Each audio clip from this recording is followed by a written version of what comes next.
இந்த Feb month எண்டுக்குள்ள Jananayagan தியேட்டர்ல whistle சத்தம் பறக்குமா சார்? அந்த காதை கிழிக்க போகுது. காதை கிழிக்க போகுது. விஜய் பேசுகிற டைலாக் நீங்கள் கேட்கவே முடியாது.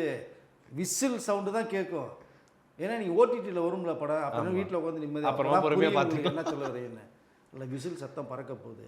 ரெண்டாவதாக பார்த்தீங்கன்னா இந்த விசில் வந்து இனிமேல் கிரிக்கெட் மைதானத்துக்குள்ள எதிரொலிக்கூடாதுன்னு ஒரு ஆர்டர் போட்டோம். ஆமாம். எப்படி பார்ப்பீங்க? அது என்ன பண்றது? ஐபிஎல்ல விசில் போடுன்னு வருது இல்லையா, தலை தோனிக்கு தோனி வந்தாலே வந்து அது விசில் இனிமேல் அந்த டைலாகே வராது. ஒரு டைலாகே வராது. டைலாகே வராது. விசில் போடு டைலாக் வராது.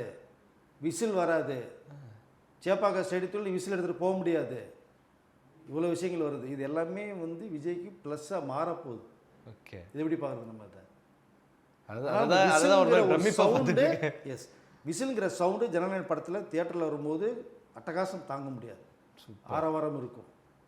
ஜனநாயக படம் வந்து மக்கள் மத்தியில் மிகப்பெரிய அளவில் வெற்றி படம் வாய்ப்புகள் நிறைய இருக்குது. அந்த மாதிரி கதைக்களம் மக்கள் கொண்டாடுற படமாக தான் அது அமையும்னு நினைக்கிறேன்.